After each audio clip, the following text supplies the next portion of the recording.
నిబంధన అనేది పరిస్థితులకి, లేకపోతే ప్రభుత్వము, మన ప్రత్యేక దేశంలో ఉన్న ప్రభుత్వం యొక్క ఆర్థిక పరిస్థితిని బట్టి, మన ఉద్యోగం ఉందో లేదో దానిని బట్టి, లేకపోతే ఇంకేదైనా బట్టి దేనిని కూడా ఆయన లెక్క చేయరు. వాటన్నిటికంటే ఉన్నతమైన బలమైన స్థితి నుంచి మనకి దేవుని యొక్క కృప, సమృద్ధి మనం అనుభవించడానికే దేవుడు మనతో నిబంధన చేశాడు. ఆమేన్.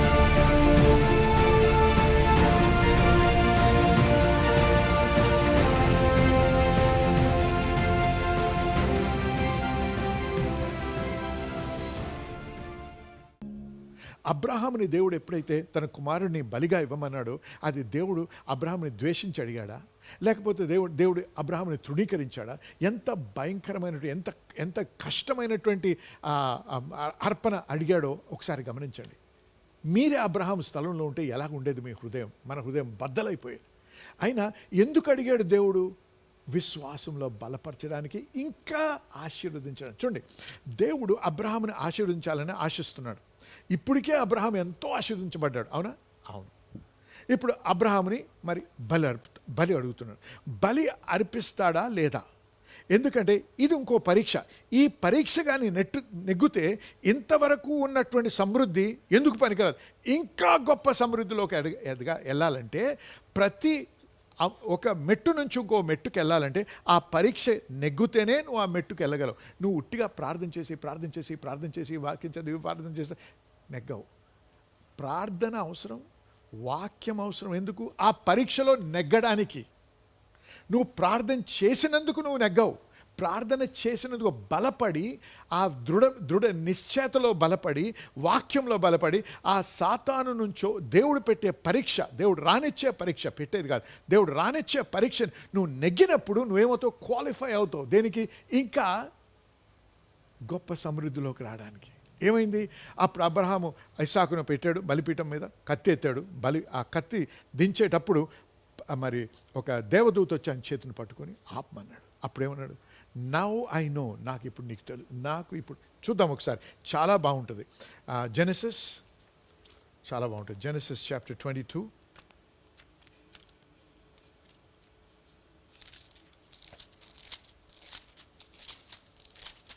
ఓకే, 12వ వచనం చదువు నాయన. ఆ చిన్నవాని మీద చెయ్యి వేయకము, అతనేమి చేయకు. నీకు ఒక్కడైన నీ ఒక్కడైన కుమారుణ్ణి నాకియ్య వెనుతీయలేదు కనుక, నాకు ఇవ్వడానికి వెను తిరగలేదు. చూసావా? అంటే ఏం చేస్తున్నాడు ఇక్కడ? ఏం చెప్తున్నాడు? నీ హృదయాన్ని నువ్వు నాకు బయలుపరిచావు. నీకు నా పట్ల ఉన్నటువంటి నమ్మకము, నా పట్ల ఉన్నటువంటి ప్రేమ, నా పట్ల ఉన్నటువంటి విధేయత నువ్వు వ్యక్తపరిచావు అబ్రహాము. నీవు దేవునికి భయపడువాడవని ఇందువలన నాకు కనపడుచున్నది. దీని వలన, ఈ క్రియ ద్వారా నాకు కనబడుతున్నది. క్రియ లేని విశ్వాసము మృతము. ఈ క్రియ చంపడానికి, నీ కుమారుని బలిగా అర్పించడానికి వెనుకంజ వేయలేదు. నువ్వు చేసిన క్రియని బట్టి నాకు తెలుస్తుంది నీ హృదయం ఎటువంటిదో. హల్లెలూయా. కాబట్టి ఏం చేస్తానంటున్నాడు వినండి ఒకసారి. 16వ వచనం. నీకు ఒక్కడే అయ్యున్న నీ కుమారుడు వెనుతీయలేదు కనుక, వెనుతీయలేదు కనుక నేను నిన్ను ఆశీర్వదించి, ఆగండి, నేను నిన్ను ఆశీర్వదించదను. హల్లెలూయా. దేవుడు ఏమన్నా? ఇప్పుడు నేను ఇంకా ఆశీర్వదిస్తాను. ఆకాశ నక్షత్రము వలెను సముద్ర తీరమందు ఇసుక వలెను నీ సంతానం నిశ్చయముగా స్థిరపరచెదను. ఇంకా చదువు. నీ సంతతి వారు తమ శత్రువుల గవిని స్వాధీనపరచుకుందురు. మరియు నీవు నా మాట వినినందున భూలోకములోని జనములన్నీయు నీ సంతానము వలన ఆశీర్వదించబడును. హల్లెలూయా. దేవునికి స్తోత్రం. నీ ద్వారా ఈ భూలోకంలోని సంతానం అంతా దీవించబడుతుంది. నిన్ను వాడుకుంటాను అబ్రహాము. ఎందుకు? నీ హృదయమును బట్టి. హల్లెలూయా. నేను నిన్ను ఆశీర్వదించదను. ఎప్పుడైతే దేవుడు మనల్ని ఆశీర్వదిస్తాడో, గత వారం చెప్పాను, ఏ సాతాను కూడా ఆశీర్వాదాన్ని దొంగిలించలేడు, ఆపలేడు. దేవునికి మహిమ కలుగును గాక. జనులారా, అందుకే ధనము లేకపోతే ఆస్తుల వెనుక పరిగెట్టకూడదు. మనం దేవుని వెంట పరిగెత్తాలి. హల్లెలూయా. సాతాను శత్రువులోచి అంతా దోచుకొని పోయినా తిరిగి రెండంతలు ఇవ్వగలిగిన దేవుడు మన దేవుడు. ఏమైంది యోబు జీవితంలో? సమస్తం పోయింది. ఎవడు తీసుకున్నాడు? సాతాను తీసేసుకున్నాడు, దొంగిలించాడు. కానీ ఎప్పుడైతే దేవుడు ఆశీర్వదించాడో ఏమైంది యోబు జీవితంలో? రెండంతలు వచ్చింది. హల్లెలూయా, దేవునికి మహిమ కలుగును గాక. ఆమేన్. మనం ఎవరిని వెంబడించాలి? ధనము, ఆస్తి, పేరు, ప్రఖ్యాతి కాదు. మనం వెంబడించాల్సింది దేవుని. ఆయన్ని తృప్తిపరచాలి, ఆయన్ని సంతోషపెట్టాలి. ఎందుకు? అప్పుడు ఆయన నేను నీకు తోడై ఉంటాను. ఎప్పుడు? నేను నీకు చెప్పిన స్థలంలో నువ్వు ఉంటే అంటున్నాడు ఇస్సాకుతో. అప్పుడు నీకు తోడై ఉంటాను, అప్పుడు నేను నిన్ను ఆశీర్వదించేదను. హల్లెలూయా. ఎందుకు? అబ్రహాం, నీ తండ్రి అయిన అబ్రహాముని బట్టి ఆయన నా ఆజ్ఞలు, నా కట్టడలు, నా నియమాలు గైకొన్నాడు కాబట్టి ఈ విధంగా చేస్తానని దేవుడు తనతో మాట్లాడాడు. గమనించండి, ఈ ఏమనము నిబంధన అనేది పరిస్థితులకి, లేకపోతే ప్రభుత్వము, మన ప్రత్యేక దేశంలో ఉన్న ప్రభుత్వం యొక్క ఆర్థిక పరిస్థితిని బట్టి, మన ఉద్యోగం ఉందో లేదో దానిని బట్టి, లేకపోతే ఇంకేదైనా బట్టి దేనిని కూడా ఆయన లెక్క చేయదు. వాటన్నిటికంటే ఉన్నతమైన బలమైన స్థితి నుంచి మనకి దేవుని యొక్క కృప, సమృద్ధి మనం అనుభవించడానికే దేవుడు మనతో నిబంధన చేశాడు. ఆమేన్. మరి ఈ నిబంధన దేవుడు మరవడు, ఎప్పుడూ జ్ఞాపకం చేసుకుంటాడు. ఆయన ఎప్పుడు మరవనటువంటి దేవుడు ఆయన నిబంధనని. ఇప్పుడు ఏమైందో చూడండి, ఆ 12వ వచనం ఒకసారి. ఇస్సాకు ఆ దేశమందున్న వాడై విత్తనము వేసి, ఆ దేశమందు, ఏ దేశమందు? కరువులో ఉన్న దేశమందు నివసిస్తూ, దేవుని వాక్యానికి లోబడి, దేవునికి వ్యతిరేకంగా ప్రవర్తించకుండా, అందరూ చెప్పిన దాన్ని విని ఐగుప్తుగా పరిగెట్టకుండా, బుద్ధిహీనుడా, తెలివిలేనివాడా, వెర్రివాడా అన్నా పర్లేదని చెప్పి, మరి మనుషులు ఏమనుకుంటారు దానికి లెక్క చేయకుండా, దేవుని మాటకి లెక్క చేసి, అదే దేశంలో ఉండి ఉట్టిగా కూర్చొని సమయం గడపలేదు. అదే దేశంలో ఉండి నీరు లేని ప్రాంతంలో, వాన లేని ప్రాంతంలో, కరువున్న స్థలంలో ఆయన విత్తనం నాటాడు. అది ఇంకో వెర్రితనం. ఎవరు కూడా వాన లేకుండా, నీరు లేకుండా విత్తనం విత్తరు. కానీ ఇస్సాకు మటుకు, నా దృష్టిలో, నా ఉద్దేశం, నా అభిప్రాయం ఏంటంటే పరిశుద్ధాత్ముడు ఆయన్ని నడిపించాడని. అప్పుడు ఆయన విత్తనం విత్తాడు. ఆ సంవత్సరము ఎప్పుడండి? వచ్చే సంవత్సరం కాదు, అదే సంవత్సరం, ఇదే రక్షణ దినం, ఇదే సమయం. హలో, ఈ దినమే. హలో, ఇదే సంవత్సరం. ఏ సంవత్సరం? ఏ సంవత్సరంలో అయితే లోబడ్డాడో ఆ సంవత్సరములోనే, ఆమేన్, లో 100 ఫలము పొందెను. హల్లెలూయా. ఇది ఈ మతికి అర్థమయ్యేది కాదు, మన మనస్సుకి అర్థమయ్యేది కాదు. కానీ దేవునికి అసాధ్యమైంది ఏది కూడా లేదు. ఆమేన్. మనకి బయటికి నేరు కనపడకపోవచ్చు, నేలలో తేమ లేదు అనొచ్చు, ఎక్కడ చూసినా కరువు ఉండొచ్చు, కానీ ఏదో రకంగా దేవుడు నీరిచ్చాడు. ఏం చేశాడో మనకు తెలియదు, కానీ 100 ఫలము అనుభవించడానికి దేవుడు దీవించాడు. ఆమెను చెప్పాలి. యెహోవా అతన్ని ఆశీర్వదించాడు. ఎవరు ఆశీర్వదించాడండి? ఆయన కష్టార్జితమా, ఆయన చెమట, అవన్నీ ఉండొచ్చు. కానీ నిజంగా 100 ఫలం ఫలించాలంటే, నిజంగా ఆశీర్వాదంలో నడవాలంటే దేవుడు మనల్ని ఆశీర్వదించాలి. యెహోవా అతనిని ఆశీర్వదించిన గనుక ఆ మనుషుడు గొప్పవాడాయను. ఎందుకు గొప్పవాడాడు? ఎలా గొప్పవాడు? దేవుడు ఆయన ఆశీర్వదించాడు. దేనిని ఆశించాలండి మనం? దేవుణ్ణి ఆశించాలి, ధనాన్ని కాదు, ఆస్తుల్ని కాదు, సంపద కాదు. మన దృష్టి వాటి మీద ఉండకూడదు. అవన్నీ కూడా మీకు అనుగ్రహించబడును అన్నాడు. ఎప్పుడు? తన రాజ్యమును, తన నీతిని మొదట వెతికినప్పుడు, తనను సంతోషపెట్టినప్పుడు, తన ఉద్దేశ ప్రకారం నడిచినప్పుడు, తన వాక్యానికి లోబడి విధేయతలో నడిచినప్పుడు. హల్లెలూయా. ఈ విధంగా ఎప్పుడైతే నడుస్తామో, ఈ విధంగా ఎప్పుడైతే మనల్ని మనం సమర్పించుకుంటామో, ఈ విధంగా దేవుని ఆయన్ని సంతోషపెట్టే జీవితం జీవిస్తామో, యెహోవా దేవుడే మనల్ని ఆశీర్వదిస్తాడు. హల్లెలూయా. ఆమేన్. ఆ మనుషుడు, ఆశీర్వాదం అతన్ని గొప్పవాడుగా చేసింది. హల్లెలూయా. ఒక మనిషి గొప్పవాడు కావాలంటే దొంగతనము, దోచుకోవడము, లేకపోతే మరి ఇతరులకు మోసము చేస్తూ, మరి లంచాలు తీసుకుంటూ, ఈ విధంగా గొప్పవాడయ్యేవాడు దేవుడు చేసిన గొప్పతనం కాదది. మనిషి కుయుక్తి ద్వారా. చూడండి, గమనించండి, దేవుడు ఒక మనిషిని దీవించి గొప్పవాడు చేయగలడు, సాతాను కూడా ఒక మనిషిని దీవించి గొప్పవాడిగా చేయగలదు. దేవుడిచ్చేటువంటి ఐశ్వర్యం ఎటువంటిదంటే సుఖము శాంతితో నిద్రించవచ్చు. మనసాయాసం లేకుండా.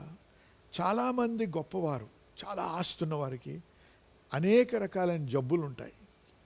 ఎందుకు? ఆ స్ట్రెస్ని బట్టి, ఆ ఒత్తిడిని బట్టి, లేకపోతే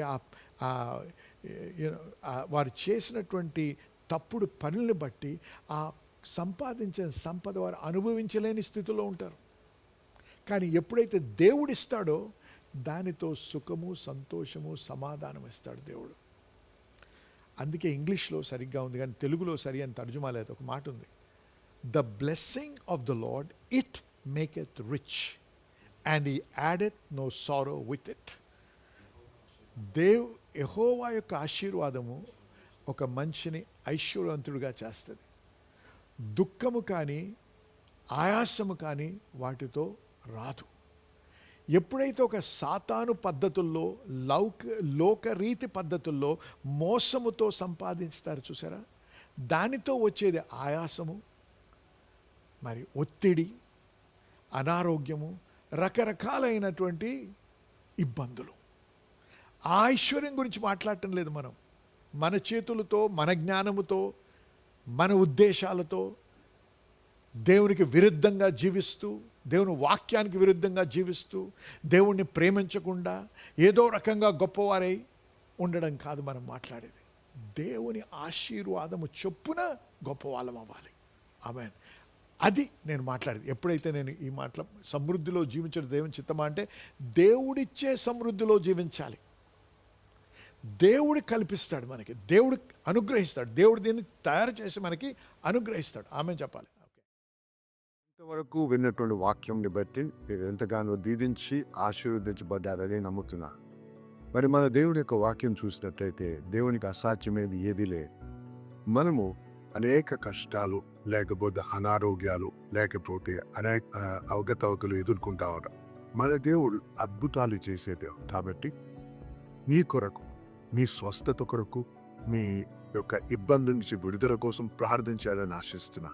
దయచేసి నాతో ఏకీభవించేటప్పుడు మీ చేయి ఒకటి కివి మీద పెట్టండి, ఒక చేయి మీకు ఎక్కడ బాధ ఉందో అక్కడ పెట్టండి. లేకపోతే కోర్టు కేసు అయితే ఆ పేపర్ తంటి ఆ పేపర్ మీరు చేయబెట్టండి. లేకపోతే ఇంకేదైనా అంశం అయితే దాని విషయంలో మీరు చేయించండి. ఇదంతా ఏంటంటే మనం విశ్వాసాన్ని విడుదల చేసే పద్ధతి.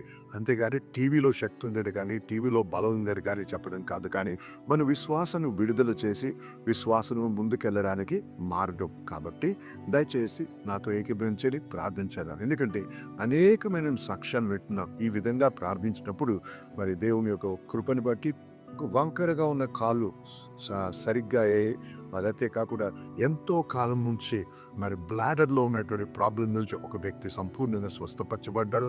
క్యాన్సర్ నుంచి, ఎయిడ్స్ నుంచి, రకరకాల రుగ్మతల నుంచి విడుదల పొందిన వారు సాక్ష్యాలు మేము వింటా ఉన్నాం. కాబట్టి ఈరోజు ఇది మీ ఇది మీ సమయం, మీరు స్వస్థపరచబడే సమయం. కాబట్టి దయచేసి నాతో ఏకీభవించే పరిశుద్ధ దేవుడు మీకు పొందాచరిస్తున్నా.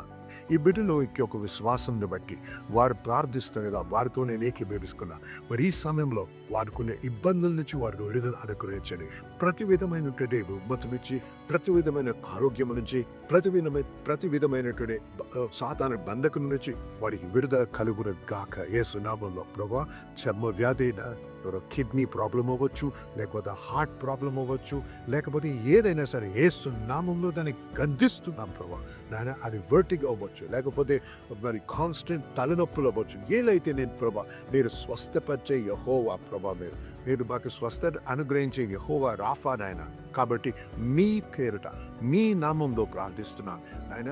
మీ నామంలో ఈ యొక్క పరిస్థితుల్ని, ఈ యొక్క అడ్డంకుల్ని, ఈ యొక్క అనారోగ్యాన్ని యేసు నామంలో గద్దిస్తున్నాం ప్రభా. మరి ప్రతి వారు ఎవరైతే నాతో ఏకీభవిస్తున్నారో వారందరికీ విడుదల పలుకుతున్నాను ప్రభా. వారందరికీ స్వస్థత కలుగుని గాకార పలుకుతున్నాను ప్రభా. మీ వాక్యానుసారంగా పలుకుతున్నాను. కాబట్టి వారి స్వస్థత నొందారని నమ్ముతున్నాను ప్రభా. మీకు వందనాలు చెల్లిస్తున్నాం. మీకేం మహిమ కలుగుని కాక. మరి ప్రభా, వీరు సాక్ష్యాలతో రావడానికి, మిమ్మల్ని గణపరచడానికి సహాయం చేయమని యేసు నామములో ప్రార్థించి వేడుకుంటున్నాము తండ్రి. ఆమేన్. దయచేసి వినండి. ప్రార్థించాం, నమ్మండి. ప్రార్థించినప్పుడు మీరు పొంది ఉన్నారని నమ్ముడి అన్నారు ప్రభు. నమ్మండి, దేవుని స్తుతించండి. ఆ నొప్పులు ఇంకా ఉండొచ్చు, కానీ అవి ఖచ్చితంగా మీరు మార్పు చూస్తారు. ఖచ్చితంగా స్వస్థతను అనుభవిస్తారు. కాబట్టి దయచేసి ఏకీభవించి మరి దేవుని స్తుతిస్తూ ముందు కొనసాగుదాం. నీవు స్వస్థపరిచి ఆ స్వస్థత పొందిన తర్వాత, ఆ విడుదల పొందిన తర్వాత, ఆ యొక్క ఉద్యోగం పొందిన తర్వాత, ఆ యొక్క సమస్యకు పరిష్కారం పొందిన తర్వాత దయచేసి మాతో మీ యొక్క సాక్ష్యం పంచుకోండి. మీతో కలిసి మేము సంతోషించాలని, దేవుని కనపరచాలని ఆశిస్తున్నాం. దేవుని మేము బహుగా దీవించుగాక.